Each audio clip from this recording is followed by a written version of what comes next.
we-diplomatic forum. Lona-ke ngumhlangano wesithathu wayo i-diplomatic forum, kanti kubhekekile ukuthi uchubeke kuze madvutane. Imbube itawuthi ngasuka e-Antalya bese ibhekisa emabombo e-Istanbul. Sichubeke nato tindzaba tetfu.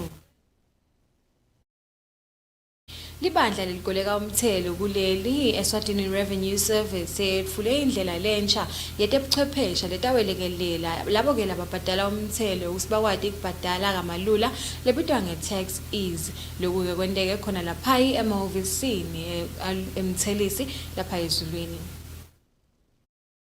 I-tax ease luhlelo lolusha olusukunyiswe ibandla likoleka umthelo oluhlose kusita sive semaswati ukuthi sikhona ukubhadala umthelo ukusebenzisa indlela tebuchwephesha kodwa sivikeleke kuyodeleza-ke emalayinini aleli bandla kuyobhadala-ke wona umthelo.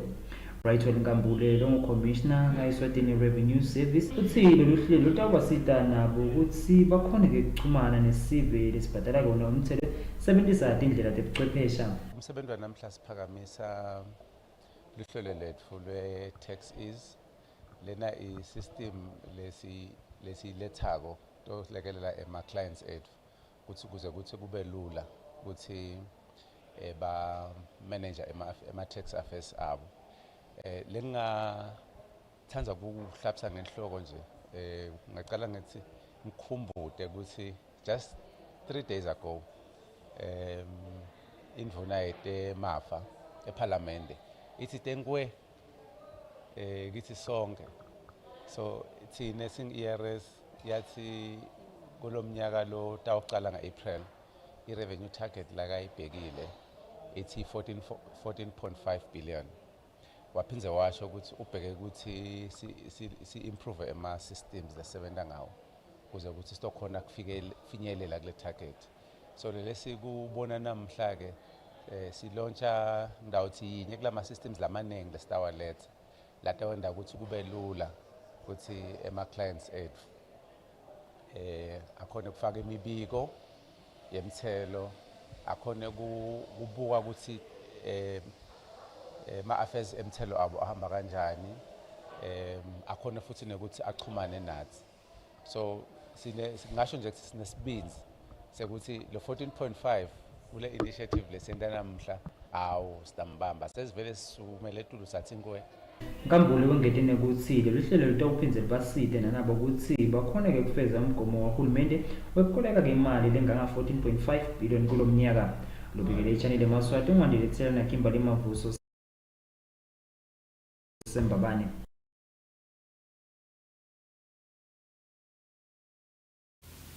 Namhla lapha endlini yetimphunga khona-ke etindlini tePhalamende bebakade-ke batsingidza indzaba yokuthi mhla til-12 enyangeni yeNdlovu lenkhulu lekungiyo-ke inyanga licala kusasa lolokusako, yona-ke indlu yetimphunga itakwati kukhetsa libandla letabuka kusebenta kwabo basachuba umsebenzi yePhalamende. Ikakhulukati kwaleto tinkampani letingaphasi kwalelitiko lokufaka ikhatsi inkampani yemagesi imibiko yendvuna yemukelekile khona ikhatsi endlini njengoba indlu ibeseke ichubekela embili lapho umengameli wendlu yetimphunga Lindiwe Dlamini amemetele ukuthi kufanele kukhethwe libandla litawungenela-ke i-parliamentary board service le litawukhetfwa emva kwamalanga lasikhombisa. Kanti-ke uvelile ukuthi kufanele amalunga tilungiselele ukuthi kuchubekele umsebenzi welikhetho lotawuphindze kulekelele kuchuba nekusebenta kwayo indlu yePhalamende lokufaka ikhatsi yona indlu yetimphunga. Treasury annual report for the financial year 31st March 2023. Establishment register supporting the estimates of public expenditure for the financial year 24-25. The financial audit report on the consolidated government accounts of the Kingdom of the Eswatini for the financial year ended 31st March 2023. The budget speech itself. The government of the Kingdom of Eswatini Debt Sustainability Analysis Report, November 22.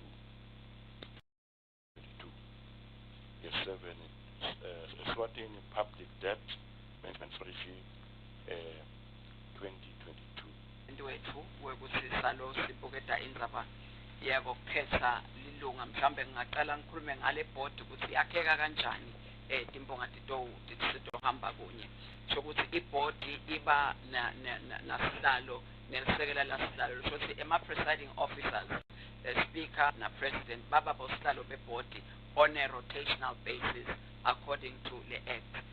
Kanti-ke mengameli wendlela ngikubunga ukuthi malungiselelwa kabengilawo lasetulu kuyo malunga waphinza wacela ukuthi malunga akente isiqiniseko ukuthi ayatisa-ke yona iphalamende ukuthi ahlalela kuphi ukuthi yakwadi ukuthi iphalamende balungiselele ukuthi bakhona kubamba umfundza sikolo wekusebenzisa tabongcebo mshina ngikhimbali mavuso enzaweni emsakadweni Channel Yemaswati endlini ephalamende. Mfunankulu welive umhlonishwa Mmiso Russell Dlamini isoyethulile ngenkulumo yakhe lapha eEveni leKenya edolobheni leNairobi lapho khona imfunankulu ayewumele amakhosi emhlaba emhlanganweni we-United Nations Environment Assembly. Lo mhlangano lona ubuke ukuthi amave emhlaba atakwati ukukhulumisa tindzaba tekunakekela imvelo emhlabeni wonke netaba ke letentiwa ngilelo nalelo live ekuhlangabeteni lelo ke phupho lelo.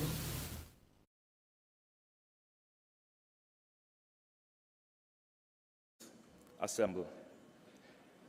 The Kingdom of Eswatini reaffirms its total support to the presidency of the United Nations Environment Programme under the excellent leadership of Ms. Inga Anderson, Executive Director, and her team for all the good work done in facilitating this meeting.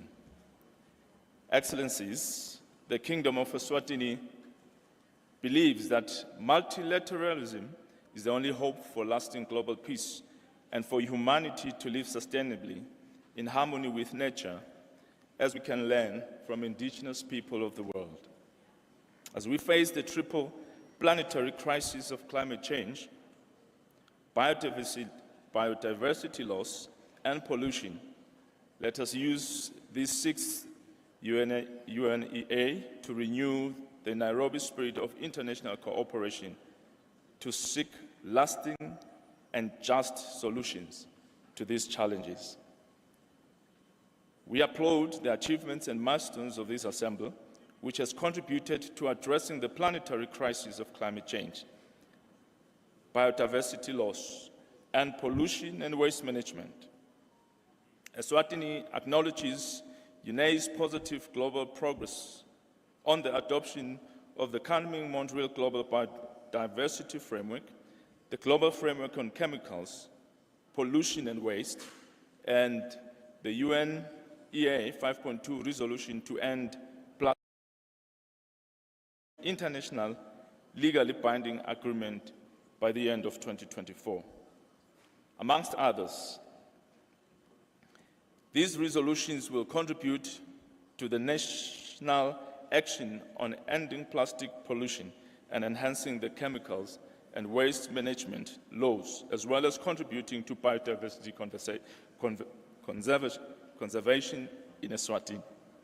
Excellencies, on the global targets towards net zero, Eswatini has been on the receiving end of climate change-induced weather events such as drought, unprecedented tropical cyclones, hail and windstorms. These reverses some of the hard-earned development gains.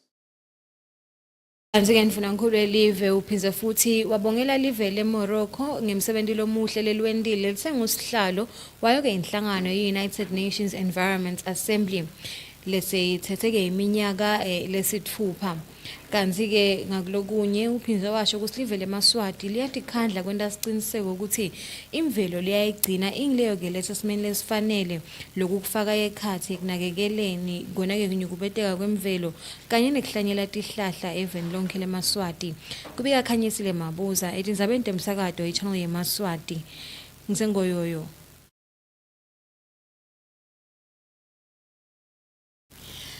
Inkampani yabamahlelekhukhwini kuleli MTN Eswatini kusite lomuhla yanikela ngemali lengangetinkulungwane letilikhulu kanye nemashumi lasitfupha emalangeni 160,000 emalangeni lenikelele inhlangano yakamhlaba i-United Nations Development Program. Le mali lena itawukwati ukuthi ibambise abantu labasha kusungula emabhizinisi baphinde futhi bawachube. Kanti-ke lo msebenzi wendelwe lapha etindlini takamhlabuhlangene i-United Nations House embabane lomuhla. Ngephasi kwehlelo lwe-Eswatini Youth Empowerment Program bangetulu kwa-1,300 bantu labasha lababhazeleke ukuqeqeshwa-ke ngephasi kwalolu hlelo kepha kwakhona ngena abala bangetulu kwamakhulu lamatsala 360 eminyakeni ophelele. Umphathi we-MTN Wandile Mjalo uthi bakubona kufanele ukuthi batimbanza kanye tinhlelo zokuthuthukisa insha lapha eveni njengoba lizinga labangacasha lisetulu kakhulu. Ngakho lolu hlelo tawusita-ke ukuthi bantu labasha bakhone kucala-ke emabhizinisi abo kutawuthuthuka umnotho welive. So the program that we are supporting is really the artisanal program where we are saying we are putting in an amount of 160,000 Malagan into the program, where they are now going to support Yemaswati who have been trained, and they will then be able to buy the necessary tools and startup packs so that they can go out there and start their own jobs and entrepreneurial skills, and make sure that they make a living out of their skills that they've learned through the EYEP program. So for us at M10, it is really a program that we want to continue to support into the future, because we've seen how much impact it has on Yemaswati, the young people out there that have got no skills, but they've now been developed out of the EYE program, and also as they get developed, they're now able to start some form of businesses, and also get employed wherever they're employed, and use these tools that we're providing today. So it is really an honor for us to partner with the UNDP, and we want to just give an assurance that going forward we'll continue to partner with them and make sure that the youth of Yemaswati are trained and skilled, and as well as making sure that they get a job out there in the market.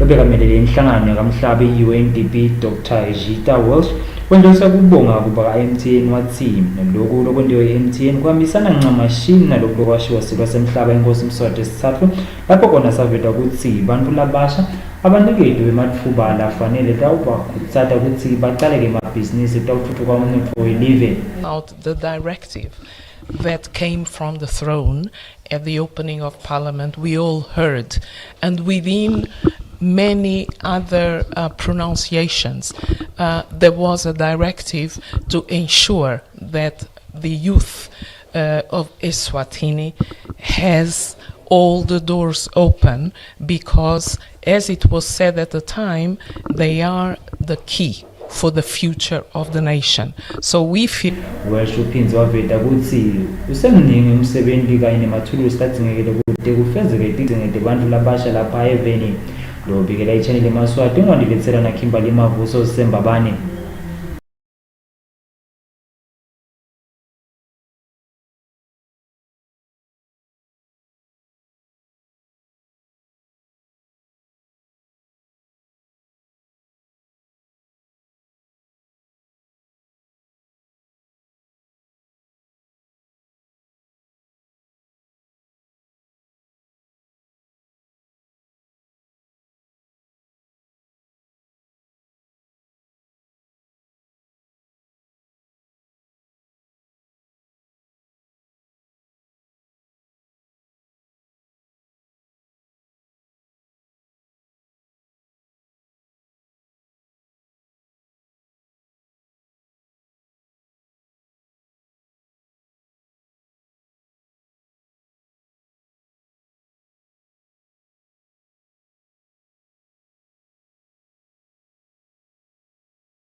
Abanje ngolomshengo kungaba madima kithi sonke. Kunjalo Maswati lamahle bomastandi abente siciniseko ukuthi tindzawo labacashise bantfu kuto tiphephile tonke titandi. Lo mlayeto uletselwa litiko letemphilo libambisene na Elizabeth Glaser kanye nemsakato wakangwane.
Baka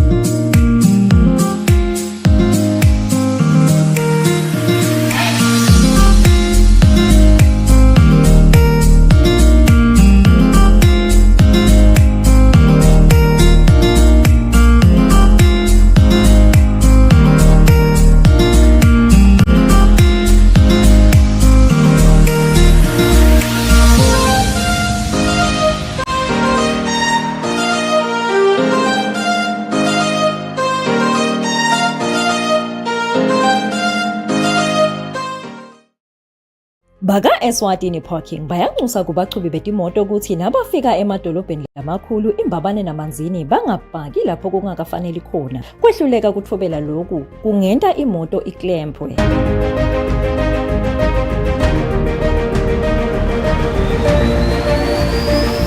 Uthina ubuya emotweni ungasajabuli kuthi ngeke ushayele lihovisi ubhadale 80 emalangeni kamanzini noma 100 emalangeni embabane. Ngetulu kwaloko nangabe kunemacala angemuva noma tikweneti uyatibhadalela nato ngaphambi kwekuba imoto ikhululwe. Uyakhona kubhadala ngamomo, imali, EFT noma ngekuswipe likhadi lasebhange.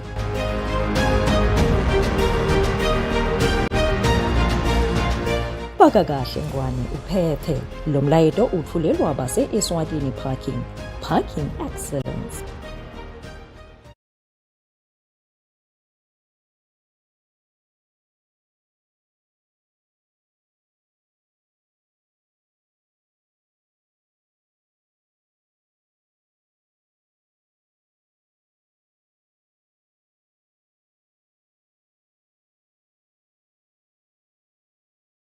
Sinemukele Maswati amahle sithathelele ithuba kwemukela bonke labasanza kuvulela umsakato iChannel Yemaswati. Sichubeke nato Tindzaba tetfu. Lesikhathi sanyalo Maswati amahle sidake silalele nangumbiko webetindzaba lochamuka kumnumzane Dave Fanike lo ngena ke noma ke lo fakeka ke kakhulu igama lakhe etindzabeni tekulahleka kwemali lenganga 340 million emalangeni ka exponent. Umnumzane Dave Fanike kuthi sewuvile ukuthi bekunemhlangano nebetindzaba lobo kade ubitwe baka ESW Investment Group Eswatini kanye nabo baka Investors Relations Committee lapho bekade kukhulunywa khona tindzaba letihambisana nekunyamalala kwemali letigidzi letingemakhulu lamatsatfu namashumi lamane emalangeni 340 emalangeni yenkapaneni lebe eMaswati bayakade yatshale khona imali exponent. Umnumzane Dave Fanike abe ngumcondzisi waka Exponent. Fanike kuthi uyatibuta kwekuthi kuyangani ukuthi etindzabeni taka Exponent njalo kulutshwa pho kufakwa ligama lakhe. Uthi yena ngakuthokotela kutfola umhlangano nasihlaka kwati ngena eveni laseSwatini ngenxa yemthetho lowabekwa wema red notices kwekuthi angangena lapha eveni uyaboshwa kodwa uthi lokho uma ngabe sekukhweshisiwe ufuna kakhulu noma ke ufisile kakhulu ukuthi angeta eveni laseSwatini edelahlekile ihambe yabhekaphi. Ekugcineni umnumzane Dave Fanike uphindze uyagcizelela futhi kwekuthi yena zange sabe ngumcondzisi waka Exponent futhi yinfo lasekayikhombisile waba nebufakazi lobunyenti wawuveta mahlandla lamanye emgenzilweni lebekagibelele uhlobo lwemoto lweMazda lapho khona umshayeli ehlula indawo leyasebeyishayisa lutfunga iyagicika. Inhlangano ye-League of Churches seyilileleke imindeni leyamibili leyalinyelelwa dihlobo tabo kule ngoti ngemali le-5,000 emalangeni. Sinhlangano ya League of Churches sithunywa ngibaba president Samson Hlatshwako. Ngana inhlekelele lesivelele lamgwaqweni kokulimala kwebazalwane benhlangano yakaleki bathola ingoti yemoto. So umlomtsala nabakithi aside singilamba ubishop labakhona etafuleni kokuthi mane sidomlilela kulabazalwane labatholele ingoti ubuhlungu ngendlela lesimanga ngoba ungupresident nje ungupresident ngalabazalwane nase kulahleka labazalwane kusho ukuthi sekude president wakhe sitobalilela ke kunemndeni lembili la lesinayo unemndeni wakaHlophe lesilahlekelwe sihlobo sethu lesithandzako bese kuba nemndeni wakaNkambule nawo lo silahlekele. Zweli Dube lomabhalane lomkhulu ebandleni lasekuthuleni uthi simo salabo abaphuthunyiswa esibhedlela seloku akusiso ke lesijabulisako njengoba labanye bahle babuyela ke khona ke esibhedlela. Bangenile baphuma lo munye ke uphinze wabuyela bayonda ama check-ups basem admitile ke itolo bam admit itolo bangena ngalela langa waphuma lo munye ke waphuma ke yena usesekhaya yebo kona ayanda ngambulelo ilunga lemndeni wendlulise ukubonga kule nhlangano kubasekela nesikhathi lesibhlungu etimpilweni tabo. Singule mindeni lemibili leyendekele ngilesehlakalo lesendekile lapha sengodi lokwendeke kuhamba emamembala amabili abazalwane sithi asibonge nathi enhlanganweni yakaleki ngaleto danda labasiniketa dona nyalo kulekelela.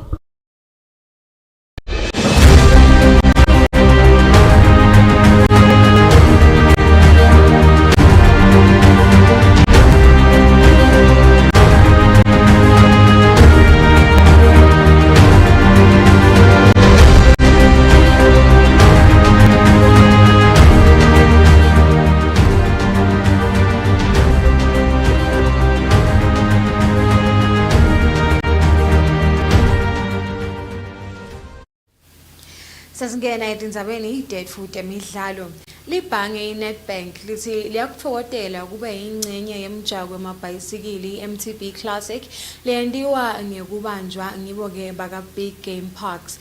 Loku bakukhuluma ngekhathi bagcizelela ukuthi basatawuchubeka nekubambisana nabo baka MTB Classic.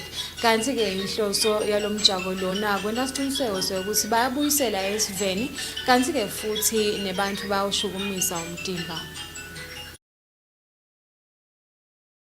Big Game Parks iyayibambe umcimbi wemjaho wamabhayisikili njalo ngeminyaka lenhloso yayo ukukhuthaza sive ukuthi sishukumise umtimba kanti Big Game Parks iphindze isitekela abadzingeni etindzaweni etahlukahlukene lapha eveni ngetimali labatigcokelele kulomjaho lokufaka ikhatsi kupendwa kwetukola kulokunye. Moses Groning lobekamele lomphathi welibhange leNetbank ukuthi bayakutfokotela ke balibhange kuba yingcenye yalomjaho wamabhayisikili utabe ubanjelwe emlilwane Game Century mhla tesiphohlongo enyangeni yenhlaba eminyakeni osetulu. We are proud to be a part of such a prestigious event. Imvelo MTB Classic, thank you for having brought us on board on this journey. That not only embodies conservation and promotes fitness among participants, but more importantly, it's the contribution towards the CSI program. So the Imvelo MTB Classic has undisputedly become one of the premier cycling challenges in Eswatini and in the broader continent. They do not only do this by bringing the cycling enthusiasts to the event, but it is about family and friends that come together to this event. The launch today, as indicated by our partner, cements a very strong partnership over the past 9 years. Kama lobukote kumaketha Big Game Parks uvakalisa kuthokota ngebudlelwane labanawo nelibhange leNetbank losolo neminyaka lelishumi nemfica solo wabakhona kwasekela lemidlalo. Sikubita ukuthi it's a fundraising event. Ngiko sibe sesibeka lama relationships ethu as we can see in Netbank. Ukuthi whatever money or sponsorship lesithola kuImvelo from Netbank, we actually use that money ukuthi sisita ema communities. Kusita ke ema communities in the beginning, bawukhanza ukuthi sita uqala kancane kancane. Ukhanza ukuthi maybe we're painting schools or we're actually clearing floors, classrooms, or we're buying orphanage timbal. The reason for doing that, Netbank normally sponsors so much money. Why would you do such small projects? The reason being, as we try as much as we can allocate a project. That's why Nyalo, last year, if I'm not mistaken, in 20 May 2023, we went sina PGP team, Netbank team, ne community yasebuhle belizulu. sahamba sayovula iproject le project kama uphinzwa kusatha sive ukuthi sibhalisele lo mjaho emagatsheni ebhange laseNedbank lakhona ke lapha ibeni lokho le channel Yemaswati ungandiditsela na Kimberly Mavuso Sembabane.